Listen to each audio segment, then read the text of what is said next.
మీ భర్త ఎలా చనిపోయారో నాకు తెలియదు. బట్ మీ భర్త చనిపోవటం వెనక కూడా మీ పాత్ర ఉందన్నట్టుగా ఒక ఆర్టికల్ రాశారు. అది చూసి మాకు కూడా నిజంగా బాధ అనిపించింది, ఇలా ఉంటుందా అని.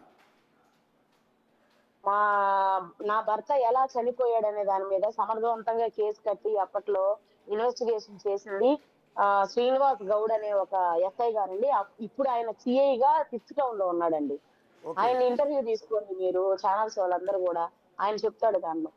నాకు అసలు అప్పుడు 18 సంవత్సరాలు ఉంటాయండి. 18 సంవత్సరాల వయసులో నాకు ఎవరు తెలుసండి? నాకు నెల్లూరులో Atmakur bus stand, Gandhibomma centre తప్ప ఏమీ తెలియదు. అది కూడా మా అమ్మతో వెళ్ళేదాన్ని, మా అమ్మతో వచ్చేదాన్ని. ఓకే ఆ వయసులో నేను నేను అంత కుట్ర. ఇంకోటి ఏంటంటే మేము చిన్నప్పటి నుంచి ప్రేమించి పెళ్లి చేసుకున్నామండి. ఓకే ఇంకో బాధాకరమైన విషయం ఏంటంటే నా భర్తతో నాకు ఏ సంబంధం లేకుండానే చనిపోయాడండి. ఓకే అంటే అండి ఏ సంబంధం లేకుండా అంటే బాబు పుట్టాడు కదా? లేదండి, బాబు పుట్టింది నేను ఒకరి చేతిలో మోసపోవడం వల్ల నాకు బాబు పుట్టాడు. ఆ విషయం నా బిడ్డకు కూడా తెలియదు.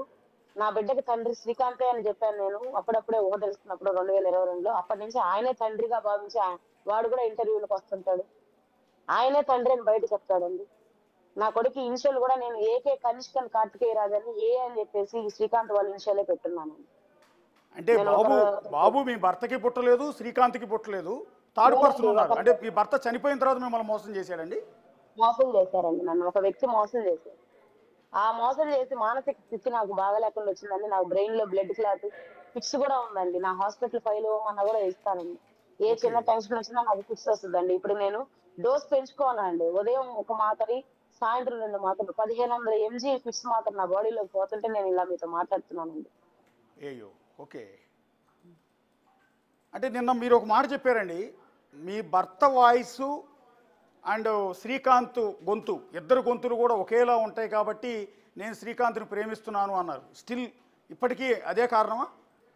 అవును సార్, అవును సార్. విషయం ఏంటంటే అండి, నా భర్త చనిపోయేటప్పటికి 2.5 నెల 3 నెలలు ఉంటదండి. అంటే ఆగస్టు 15వ తారీఖు నాకు పెళ్లి అయిందండి. నవంబర్ 2వ తారీఖు మా మామయ్య, నేను మామ అంటానండి, మా అత్త కొడుకు, నాకు మేనత్త కొడుకునండి ఆయన. ఆయన అంటే నాకు చిన్నప్పటి నుంచి నేనంటే ఆయనంటే నాకు ఇష్టం అండి, బాగా ఇష్టం. అయితే మాకు నిశ్చితార్థం అయిన తర్వాత ఆయన ఒక బైక్ మీద నుంచి పడ్డాడండి, వర్షంలో జారి పడితే. ఆయనకి తొడ దగ్గర నరం కట్ అవడంతో ఆయన శారీరక సంబంధాలకు దూరంగా ఉండమని చెప్పి డాక్టర్ అడ్వైజ్ చేశారండి. ఈ లోపల మాకు పెళ్లి సమయం వచ్చింది, పెళ్లి అయిపోయింది. కానీ మాకు ఎటువంటి శారీరక సంబంధాలు అనుభవించకుండానే నా భర్త చనిపోయాడండి. ఆ మానసిక వేదన నన్ను వెంటాడుతూనే ఉందండి. నా భర్త నాకు దక్కకుండానే చనిపోయాడు. అట్లీస్ట్ మా పెళ్లి ఫోటోలు కూడా, పెళ్లి వీడియోలు కూడా చూసుకునే అవకాశం కూడా దేవుడు ఆయనకి ఇవ్వలేదండి. మేము చాలా గొప్పగా పెళ్లి చేసుకున్నాం. అంటే అంతలా ఇష్టపడిన వ్యక్తిని చనిపోయిన వెంటనే మళ్ళీ మీరు ఇంకొక వ్యక్తితో కమిట్ అయ్యారు కదా? అంటే ఇది actually me personal issue, but జనానికి క్లారిటీ కోసం అడుగుతున్నాను నేను. జనాల క్లారిటీకి నేనే ఇస్తానండి, ఎందుకంటే రకరకాలుగా నన్ను తప్పుగా వాళ్ళు అనుకోకూడదు. అవును, అందుకే నేనే ఇస్తానండి. వెంటనే కాదండి. నేను 5 ఏళ్ళు 6 ఏళ్ళు నేను ఒంటరి జీవితం, హెల్త్ ఇష్యూస్, హాస్పిటల్ అడ్మిషన్స్, నేను కోమాలో కూడా వెళ్ళానండి. కొన్ని రోజులు నేను కోమాలో కూడా ఉన్నాను. ఆ షాక్ నుంచి బయటికి రావడానికి నాకు కొంచెం సైకలాజికల్ ప్రాబ్లం వచ్చింది. ఆ సైకలాజికల్ ప్రాబ్లం లో నారాయణ హాస్పిటల్లో హెచ్ఓడి కృష్ణమూర్తితో హెచ్ఓడి గారి దగ్గర నేను ట్రీట్మెంట్ తీసుకున్నాను. కొద్ది రోజులు సైకియాట్రిక్ గా మా ఇంట్లో వాళ్ళని కూడా కొట్టేదాన్ని అంటండి, కోపం వచ్చినప్పుడల్లా. ఆ మానసిక పరిస్థితిలోంచి నన్ను బయటికి వేసేదానికి కొంచెం టైం పట్టిందండి మా ఫ్యామిలీకి.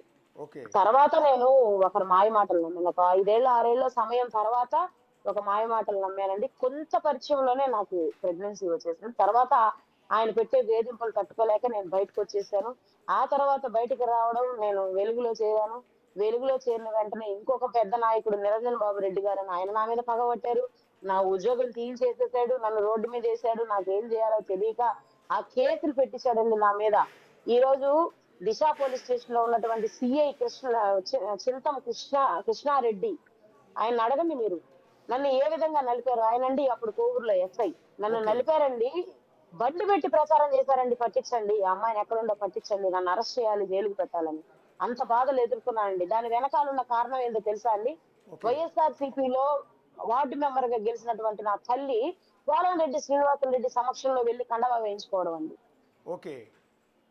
ఆ కారణంగానే నన్ను నలిపారండి.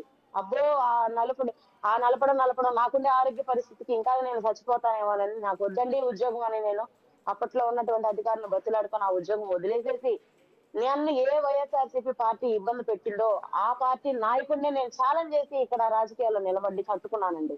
ఈ ఓకే. రోజు వైఎస్ఆర్సీపీ పార్టీకి ఎవరైతే నన్ను ఇబ్బంది పెట్టినటువంటి వ్యక్తి ఎవరైతే ఉన్నారో అతను పెద్ద చీటింగ్ వ్యక్తి అని అదే ప్రసన్న కుమార్ రెడ్డి గారు నిజం తెలుసుకొని వాడిని పక్కన నెట్టేశారండి. ఓకే. అది నిజమా కాదా మీరు వెరిఫై చేయండి. ఓకే. అంటే ఇక్కడ నాకు ఏ శక్తి నాకు హెల్ప్ చేయలేదండి. ఒక్క దైవ శక్తి తప్ప. నేను కాళీ అమ్మను కొలుస్తానండి. కాళీమాత ఉపాసన చేస్తాను నేను.